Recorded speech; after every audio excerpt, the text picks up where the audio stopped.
When we talk about wealth, when you sit down with clients, when you talk to people in general, what do people get wrong about wealth? Basically, they don't understand what that wealth means to them. I have a client of mine who's done extremely well. They retired when they wanted to through financial planning. For some reason, one of the spouses is not comfortable spending, even though they've got so much money. I've shown them that they will not be able to use half of it during their lifetime.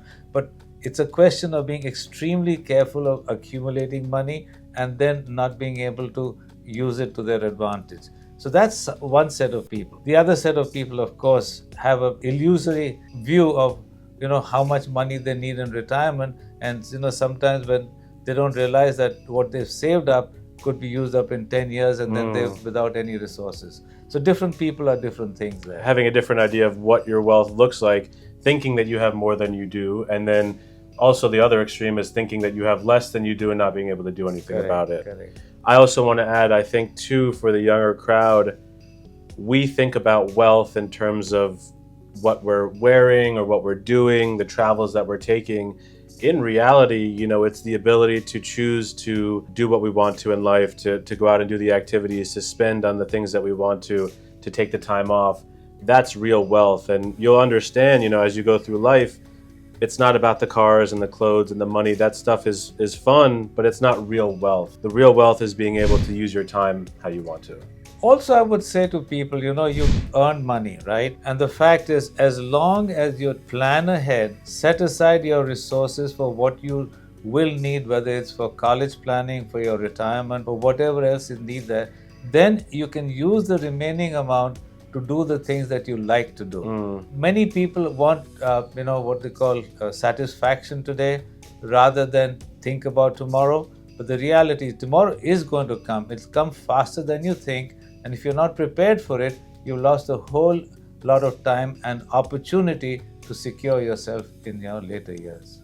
It's a really interesting point because either you make the lifestyle change now, and if you're doing the right things, you can manage that throughout life and not really have to change anything when you get to retirement. Or you don't manage that lifestyle now, and then when it comes to retirement, you're going to be forced to make a big change. Absolutely. And there are some people who've had to move from where they normally live, where their families are, to some very remote corner where the costs are very low because they haven't done a good job of saving for their own retirement. Or they're forced to work. The thing is, the work should be in your retirement or later years in life, work should be a choice. If you're forced to work, that means you haven't done a good job. That's it. And those are part of the keys to building wealth. My dad mentioned, spending less than you make, putting that money to work, and then with the remainder, after you've saved and invested, feel free to spend that how you want to without guilt. And I think if you can build those systems at a young age, putting money away automatically, having it, accounted for, this is the retirement money, this is what this money is doing, you set yourself up for future success. I think it's very important to be able to set it on automatic investment. What you're doing is paying yourself first. Take the example of your 401k plan at work.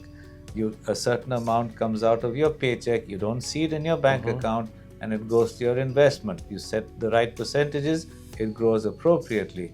If you have to save for college, let it come out of your bank account automatically rather than saying, I'm going to write a check each month or manually do it. Because when you manually do it, there are 2,000 reasons why you won't do it.